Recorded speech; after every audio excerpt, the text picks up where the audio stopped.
Bonjour, je suis Mathieu Xavier. Bonjour, je suis Maxime Delay et nous sommes les coprésidents Et fondateur du Maxi-Rire Festival de Champéry.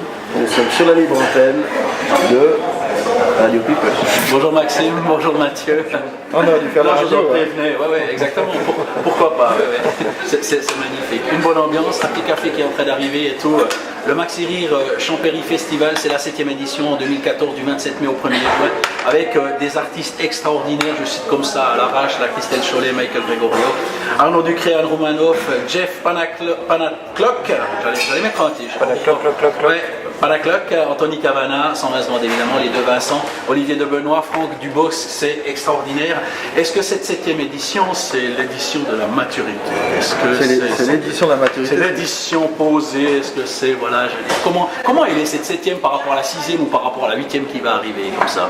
On dit c'est l'édition de tous les records cette année.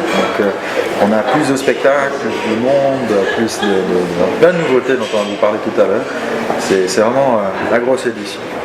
Michel Galabru, pour une première édition, par exemple, ça veut dire quoi? Vous aviez un budget limité, vous avez dit on va se faire plaisir? Ou comment? Une rencontre pareille, par exemple? Si seulement. Voilà. Non, cette première année, Michel Galabru, c'est un copain de notre parrain Olivier Lejeune, qui nous a suivis dès le départ. Il a une pièce avec laquelle il part en tournée, prenez-la. Elle n'était pas si inabordable que ça, donc on est parti un peu comme ça. Mais on n'a pas réfléchi à grand chose la première année. Hein. On n'a pas réfléchi. Vous n'êtes pas dit, tiens, quel artiste il faudrait pour qu'il y ait beaucoup de monde et des choses comme ça. L'idée, c'était vraiment de faire quelque chose, que quelque chose existe. Exactement, de créer quelque chose, on s'est donné de la peine. On a un peu bricolé, ça a très bien pris. Il y a eu quelque chose, il y a eu une telle attente pour faire une deuxième édition qu'on a dû faire une deuxième qui a été mieux, etc. Parce que justement, Mathieu, la conscience, c'était un moteur, c'était formidable. Moi je pense, parce que c'est clair que dès le départ, on était super jeunes tous les deux, 21 ans, et puis on se le dit encore à l'heure actuelle, on se le dit encore maintenant. On n'aurait pas spécialement cette innocence si on le faisait maintenant. De relancer tout ça maintenant, je ne suis pas sûr qu'on arriverait à le faire comme on l'a fait il y a 8 ans. Ce serait beaucoup plus compliqué? Moi je pense, ouais. Ou financièrement, il faudrait aussi dans une période qui est beaucoup plus compliquée pour lancer des grandes manifestations. Je pense surtout sur l'aspect financier. Le financement de l'événement devient compliqué, ce qui n'était moins le cas il y a 7 ans. Il y a une alchimie à trouver, donc il est difficile de trouver et de donner la recette. Mais il y a effectivement, il faut donner une atmosphère, une ambiance, une émotion pour que les gens viennent, et après ça se fait entre guillemets tout seul.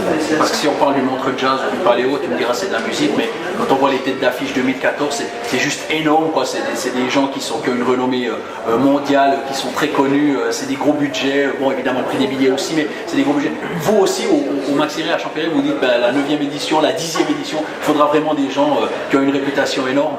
Il faut toujours des têtes d'affiche, mais il ne faut pas que ça, il faut pouvoir faire un panachage d'artistes. Bon, c'est clair, mais Paléo, c'est l'exemple type, ils ont des grands artistes, mais ils ont plein d'autres qui non. Alors ils font venir les gens avec les grands pour pouvoir promouvoir les autres noms. Ça a toujours été comme ça. Alors c'est clair que les têtes d'affiche sont de plus en plus difficiles, de plus en plus chères à obtenir, mais voilà, on arrivera. Hein. Il n'y a pas que l'aspect financier, il y a l'aspect aussi de disponibilité, etc. Mais de jeunes talents, des personnes moins connues, mais pour l'image du festival, c'est important d'avoir des têtes d'affiche.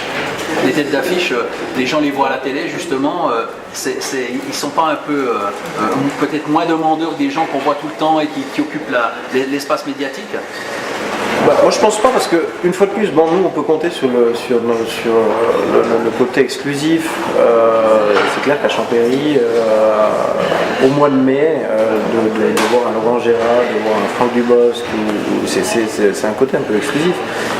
Ce serait moins exclusif de le faire au bord du lac, à Genève, à Montreux, à Lausanne, parce que toutes ces villes ou ces régions ont des théâtres, ont des saisons culturelles, et ce genre de personnes reviennent régulièrement, tandis qu'à Champéry on n'a pas de saison culturelle, on n'a pas de théâtre, c'est vraiment un festival éphémère.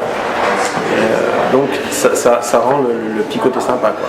Très intéressé de venir à un cadre qui est totalement inhabituel pour eux. Ils ont pas, ça change un peu de leur date de tournée habituelle. D'un coup ils se retrouvent là, ils ne savent pas souvent où ils vont. D'un coup ils arrivent, ils sortent de la voiture, ils voient il est dans une idylle, la montagne. tout le monde est content de les voir, il y a cet engouement. Et on est une grande famille au niveau du comité du festival, on s'entendait directement je pense, des bonnes personnes. Et puis on était jeunes, on était de la région, ça je pense que c'était super important aussi parce que ça nous permettait de connaître les gens sur place à Champéry, de pouvoir travailler avec eux aussi.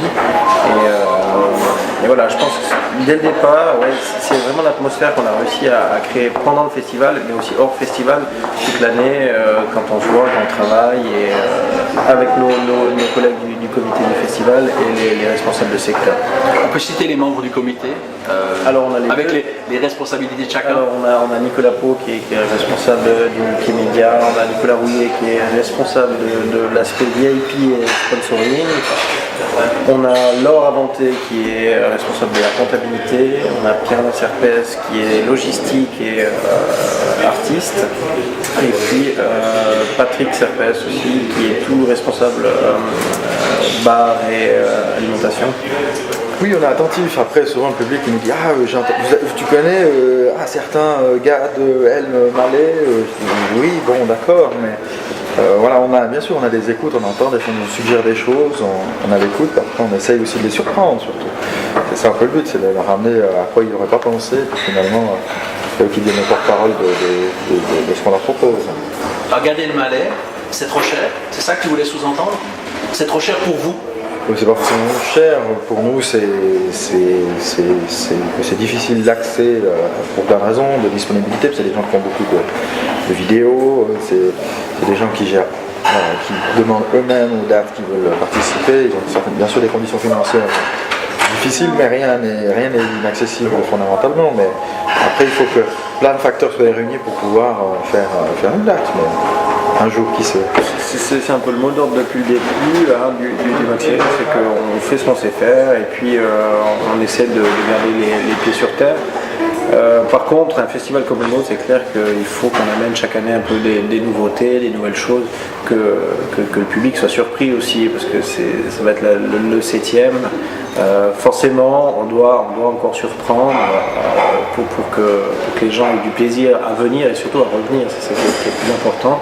Donc chaque année, on se pose un peu les ménages pour trouver des nouveautés, des nouveaux lieux, que ce soit pour le spectacle, pour le confort du spectateur, pour le confort de l'artiste. Enfin, vraiment, on essaye d'ajouter des plus chaque année, mais tout en restant les pieds sur terre.